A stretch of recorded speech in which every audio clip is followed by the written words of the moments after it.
Aujourd'hui on descend sur Sainte-Maxime, je vous emmène avec moi sur une visite technique. Donc j'ai envie de tester un peu ce format-là en fait. Ça fait un moment que je me dis que j'aimerais pouvoir vous montrer un peu plus le chantier, les visites techniques, la mise en œuvre. Là je vous emmène avec moi sur un projet qui est un petit peu spécial. Ça se passe à Sainte-Maxime en bord de mer. Donc c'est une personne qui regarde les vidéos qui m'a envoyé un mail et qui m'a dit que voilà justement il a un projet, il est en construction neuve. Donc le projet il va porter sur pompe à chaleur, du gainable, donc de la climatisation, de l'eau chaude sanitaire. Donc c'est un projet qui est vachement complet. Là on descend, on va le rejoindre. Je vais faire une vidéo du coup sur la visite technique, toutes les petites spécificités de mise en œuvre et voir comment ça se réfléchit. Dites-moi si c'est quelque chose qui vous intéresse et si vous aimeriez que je fasse un peu plus. En tout cas moi ça me ferait vraiment kiffer de faire ça un petit peu plus souvent et d'être un peu plus sur le terrain avec vous. Bon bah écoutez, on est sur la commune de Sainte-Maxime, on fait la construction de notre maison individuelle. Ouais. L'idée c'était de faire donc 2 planchers chauffants, rez-de-chaussée et étage. Ça n'a pas changé. Et on avait commencé à évoquer le fait de mettre des gainables un petit peu de partout. C'est ça. La seule condition, c'est que je voulais un système de régulation pointu et AirZone, ça me paraît pas mal. Donc là, pour la partie supérieure, AirZone, j'étais tout à fait content d'avoir ce système. Juste pour vous situer, là, on a la chambre, là, on a la partie dressing. Okay. Et là, on a une grande baie vitrée pour profiter un petit peu de la vue. Ouais. Et effectivement, nous, on l'avait positionné de façon à ce que ça soit un peu confortable. Alors au centre, c'est pas idéal. C'était juste un dessin. Ouais, c'était un croquis. À vous de me dire. L'idéal, ça va être de se mettre au-dessus des baies vitrées. Ici, le faux plafond, il va descendre de combien là sous la charpente? 2,50 m fini. Donc 2,50 m fini. Là, on est à 2,70 m. Donc là-haut, j'aurai 20, je vais pouvoir glisser des diffuseurs quand même en dessous. Ah bah là-haut, en plus vous avez toutes les traînasses, vous pouvez passer tout, tout en comble, hein, tout ce qui est... Là, franchement, là on passe par où on souhaite. Ok. Donc qu'est-ce que ça nous arrange? Le plus délicat c'est en bas, parce qu'en bas particulier pour les plénums, ouais. Bas, on est limité par rapport à la hauteur. Déjà on a fait ce qu'on a pu avec... Donc ici c'est assez facile, hein. Oui, franchement on passe tout par le comble, tranquillement. Du coup à l'étage on va avoir 3 chambres, une suite parentale de 40 m², on va mettre 2 gros diffuseurs et on va avoir 2 petites chambres. On va mettre un diffuseur par chambre, donc ça nous fait 4 zones. On va avoir aussi une VMC double flux qui va donc prendre de l'air extérieur et qui va le réinjecter directement dans le gainable. Donc on va utiliser les diffuseurs du gainable pour injecter l'air neuf et on va aspirer l'air vicié dans les salles de bain des chambres. Il y a une salle de bain par chambre. Au niveau du gainable, c'est quoi le plus extra plat possible? 20. 20, mais alors l'appareil il fait 20, mais vous on a toujours besoin. Il faut garder un petit peu de marge. Pour ça je visais 21. Le moteur vous le mettez tout en haut dans les combles. On descend 2 gaines, une aspiration, enfin une air vicié, une air neuf. D'accord. Et une fois arrivé là, je mets 2 collecteurs, un peu comme des nourrices, et on dispatche. D'accord. Donc je descends que 2 gaines là. En fait. Donc vous avez juste besoin de descendre 2 gaines depuis les combles. Et une fois que je suis arrivé ici, je mets un répartiteur, je mets 2 répartiteurs et je viens distribuer sur les gainables, les entrées d'air neuf. Ici, là j'ai mes 2 gaines en 160 carrés et ici je mets 2 répartiteurs. Pardon. D'accord, excuse-moi. Et après je pars sur de la petite gaine après. Donc la télé est là, donc c'est juste à côté. Ok. Tout ce qui est cuisine de service. On pourrait mettre juste un split là-bas sur le mur, comme ça c'est plus simple à gérer. L'unité extérieure, elle va être... faut pas qu'elle soit sur cette façade-là. Et là c'est parking, et là-bas c'est passage. Non, on peut la mettre là, il n'y a pas de souci. Hein. Ne vous inquiétez pas, l'unité extérieure, on la met là, avec les autres, comme vous vouliez au début. Ouais, je veux tout localiser. Ça on peut centraliser. Côté, Ici, pour le rez-de-chaussée, on a une contrainte, c'est la hauteur sous faux plafond, comme dans beaucoup de maisons sur un rez-de-chaussée. Donc on va pas pouvoir mettre un seul gainable qui va faire tout le rez-de-chaussée. Et le client veut impérativement du gainable. Donc comment on va faire? On va mettre des mini gainables extra plats dans chaque chambre. Dans la salle de sport et la petite chambre, on va pouvoir mettre des mini gainables extra plats. Dans le séjour, je vais mettre aussi un gainable extra plat sur lequel je vais faire fabriquer des plénums isolés pour diffuser au-dessus des 3 grandes baies vitrées qu'il y a dans le séjour. Dans la cuisine de service, on va mettre un appareil mural, ce sera plus simple. La complication aussi qu'on va avoir sur ce rez-de-chaussée, ça va être d'arriver et de bien distribuer nos gaines de VMC double flux. Donc ici, on va arriver avec nos 2 gaines, aspiration et insufflation d'air neuf.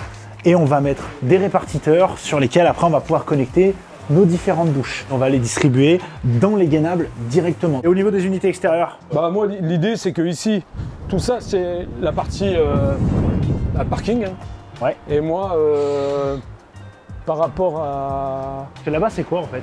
Où ça? C'est le local technique. C'est là où il y a la pompe à chaleur. Elle serait bien là-bas. Venez, je vous emmène. L'unité de la pompe à chaleur air haut, vous voulez la mettre là-bas? Ben, moi, dans l'idée, je la verrais bien Alors en façade, je vous conseille pas. Ouais. Ouais. Franchement, le mieux, ce serait de les poser par terre ici. Hein. On fait une dalle béton. Vous faites une dalle béton, on les pose au sol, ça gêne personne, ça fait pas de bruit. Ils vont pas les entendre là sur la piscine. Hein. En plus, la Pacaro, elle est juste derrière. Ouais. Pour la pompe à chaleur, c'est au plus court. Pour les gainables, on rentre dans le local technique. On distribue les gainables facilement par le faux plafond. On va faire ce que vous avez dit. Nous, on va se démerder à couler un bout de dalle ici parce que je veux pas que ça soit posé. Je veux que ça soit accessible facilement. Ce sera propre, ouais. Et puis, de toute façon, une fois que j'ai fait ma conformité, je ferai un petit auvent ici. Là, vous avez de quoi couvrir aussi les clims. Du moment que c'est bien ventilé, on est tranquille. Au niveau des unités extérieures, alors le client au début il préférait les mettre à l'entrée, en façade, de manière à pouvoir passer en dessous en voiture. C'est quelque chose que je ne recommande pas du tout parce que déjà en façade, on est quand même sur des assez grosses pompes à chaleur, donc il y a un risque de vibration. Clairement, alors même si c'est de la brique qui est isolée, finalement l'isolation elle va pas amortir le bruit bien entendu. Ça reste donc de la brique, c'est un support qui est creux, ça peut vraiment vibrer. Faut éviter de se fixer au mur. En plus, en hauteur, le problème c'est qu'il y a de la condensation qui coule sous les groupes. Donc ça risque de détériorer la façade. Et ça va être une galère de collecter les condensats. Donc le mieux, ce que je vais préconiser du coup, c'était pas du tout de mettre les unités extérieures là-bas, mais plutôt de mettre les unités extérieures du côté du local technique de la piscine. En fait, c'était même carrément idéal, parce que de ce côté-là, ça va être un côté où ils vont pas énormément circuler à pied. On a le local piscine qui fait tampon entre la maison et les pompes à chaleur du coup. Donc on va les poser ici par terre sur une dalle béton. Même si c'est un local piscine, on va pas se fixer sur le mur si on peut éviter. Le voisin le plus proche, c'est sa piscine qui est en premier. Donc c'est pas la maison, c'est pas une chambre. Donc on est quand même finalement loin du voisinage, on est loin de sa propre maison et on n'est pas sur un vis-à-vis. Quand il va rentrer en voiture ou quoi, il verra pas les pompes à chaleur. Donc c'est vraiment le meilleur endroit. Dans le local technique de la piscine, on va avoir suffisamment de place pour mettre notre pompe à chaleur RO sur laquelle on va mettre un chauffe-eau de 230 litres qui est intégré dedans. Et l'avantage, c'est qu'on va aussi pouvoir mettre un système de bouclage sanitaire. C'est-à-dire qu'on va pouvoir mettre un circulateur qui va permettre d'amener de l'eau constamment chaude jusqu'au point de puisage, en gros jusqu'à la baignoire. Dans la suite parentale qui est à l'étage de l'autre côté de la maison, s'il veut allumer la baignoire, il aura de l'eau instantanément. Monsieur Nouvian, merci beaucoup Monsieur pour le déplacement. Je rebosse du coup sur le dossier, je refais les plans comme il faut. On pourra démarrer le chantier fin novembre sans problème. Bon, on se retrouve au bureau, du coup j'ai pu finir de modifier les plans comme le client le voulait. Donc je vais vous expliquer un petit peu comment j'ai pu choisir les éléments et puis comment on va les implanter tout simplement. Pour la climatisation, ce que j'ai sélectionné, c'est une unité extérieure VRF. Le gros avantage qu'on va avoir, c'est qu'on va pouvoir passer sur du triphasé. On va pas être limité en termes de puissance. Les 5 gainables et le mural, on va pouvoir les connecter facilement sur cette unité extérieure. On n'a qu'un seul groupe pour gérer toutes les clims. Sur ce VRF, ce qui est vraiment cool, j'ai 15,5 kg de puissance en chaud, un rendement en froid qui va être de 6,8 et on va avoir un rendement en chaud de 4,4 qui est quand même vraiment bien. On va avoir en fait un système avec plusieurs compresseurs qui vont être capables de faire varier le débit de fluide frigorigène. Donc on va faire un réseau, un piping sur lequel on va venir connecter des dérivations, des refnets tout simplement. Dans le local piscine, on va déjà mettre 3 dérivations pour le premier gainable qui est donc dans la petite chambre 1, pour le deuxième gainable qui est dans la chambre 2 et pour le gainable qui va monter à l'étage. Au niveau de chaque gainable, on va avoir un soufflage avec une petite bouche en 535, une gaine en 160. Et on aura une grille de reprise de 40 cm par 20 cm. L'inconvénient du gainable, c'est quand même qu'on va devoir avoir une trappe de visite sur chaque côté du gainable. Dans la chambre, je l'ai mis dans le dressing, de manière à ce que ce soit le plus discret possible. Bon, ça paraît évident, maintenant que c'est mis sur le plan. Voilà, bon, là on avait une poutre, finalement, comme on avait pu voir sur le chantier, finalement je lui avais dit qu'on allait mettre vraiment les diffuseurs au-dessus des fenêtres. Après avoir fait les plans, on mettra le diffuseur au plafond, juste avant la poutre. La seule petite trappe de visite qui m'embête, qui va être un peu au milieu du salon, ça va être celle-ci.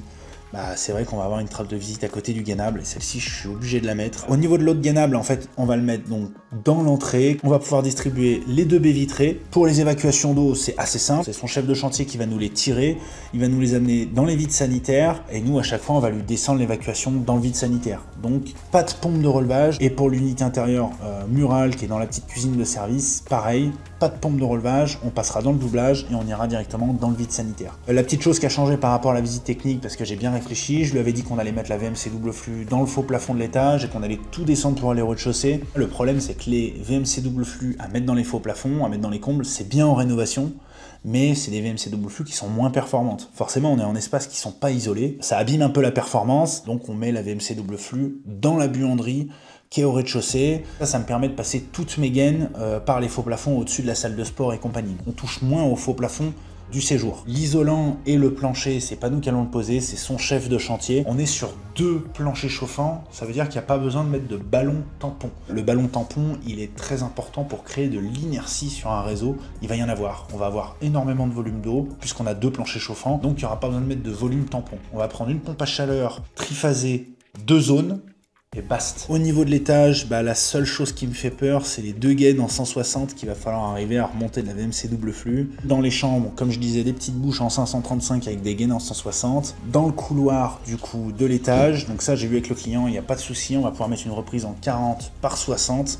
On va la mettre au fond du couloir pour qu'elle se voit le minimum possible. Bon, maintenant que les plans et les devis sont opérationnels, je vais pouvoir tout renvoyer au client et puis on se reverra du coup pour la mise en œuvre qui va démarrer sur le mois de novembre. En tout cas, si vous voulez suivre l'avancement du chantier, n'hésitez pas à vous abonner à la chaîne YouTube et à vous abonner à la page Facebook. On se retrouve dans l'épisode suivant, il faut que je dise ça apparemment. Allez, ciao!